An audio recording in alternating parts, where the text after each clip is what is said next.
You say you want success, but every time you get close, something happens. You procrastinate, you overthink, you suddenly feel tired. And later, you tell yourself, I guess I'm just not disciplined. But what if discipline isn't the real issue? What if your brain is protecting you from something you haven't noticed yet? Let's look at the signs. Self-sabotage rarely looks dramatic, it looks normal. You scroll instead of starting. You delay sending the email. You polish the project until the deadline passes. You avoid opportunities that could actually change your life. And the strangest part, you know you're doing it. That's what makes it painful. You watch yourself make the wrong choice. In real time. Over time, this pattern changes how you see yourself. You stop saying, I haven't learned this yet. You start saying, I'm just not that kind of person. That shift matters. Because once identity gets involved, the brain becomes defensive. Psychology calls this self-handicapping, a behavior studied in achievement, motivation, research.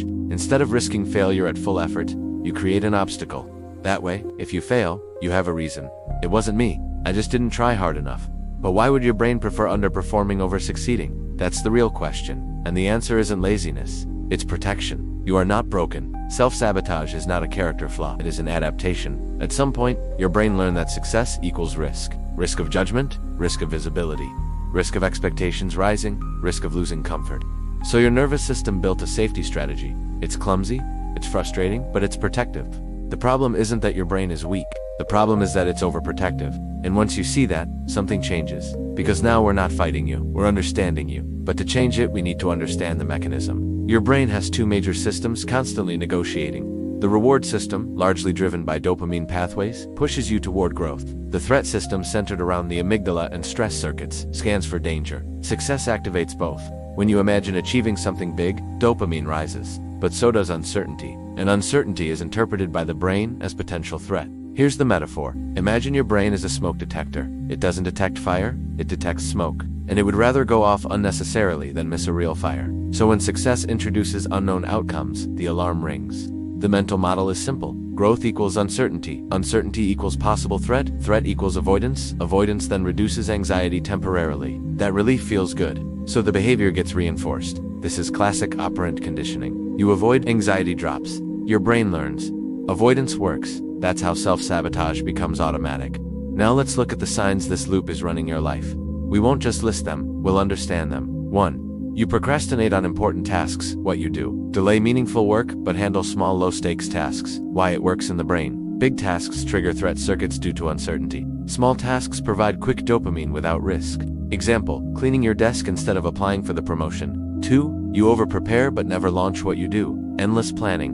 Why? Perfectionism reduces exposure risk. Research in cognitive behavioral psychology shows perfectionism often masks fear of evaluation. Example, editing a video for weeks but never uploading. 3. You set unrealistic goals, what you do. Aim so high you can realistically sustain it. Why? When you fail, it confirms the belief. C. I'm not capable. This protects existing identity structures. Example, I'll wake up at 4 a.m. every day starting tomorrow. 4. You quit when progress becomes visible. What you do, pull back when things start working. Why? Visibility increases social exposure. The brain interprets this as threat to belonging. Example, stopping content creation right when views increase. 5. You downplay your wins, what you do. Shrug off success. Why? Cognitive dissonance. If success doesn't match your self-image, the brain minimizes it to preserve identity stability. 6. You wait for the right mood, what you do. Only act when you feel motivated. Why? You've tied action to emotion. But behavior science shows action often precedes motivation, not the other way around.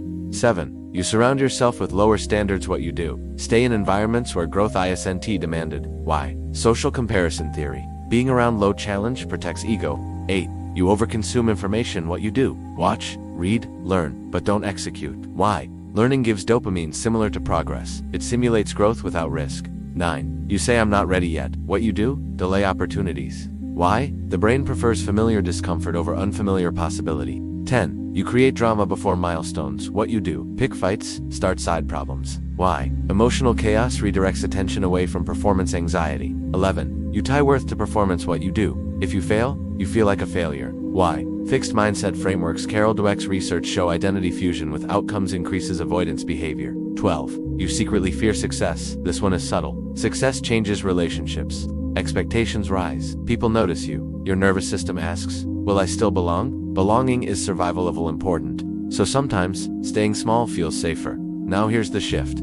The framework to break the loop: we won't fight self-sabotage directly. We'll retrain the threat system. Step 1. Shrink the exposure. What to do. Take embarrassingly small visible actions. Why it works. Gradual exposure reduces amygdala reactivity over time. Example: post imperfect work intentionally once a week. Step 2. Separate identity from output. What to do. Replace "I failed" with "that strategy failed." Why? Cognitive restructuring weakens identity threat fusion.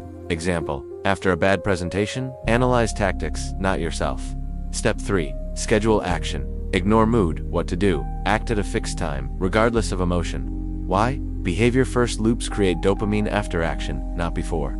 Example: write for 20 minutes daily at 7 p.m. No negotiation. Step 4. Redefine success as tolerance of discomfort. What to do. Measure success by how much uncertainty you handled. Why? This reframes threat as training. The brain adapts to repeated non-lethal stress exposure. Example: I felt anxious and still sent the email. Step 5. Normalize visibility. What to do. Gradually increase public presence.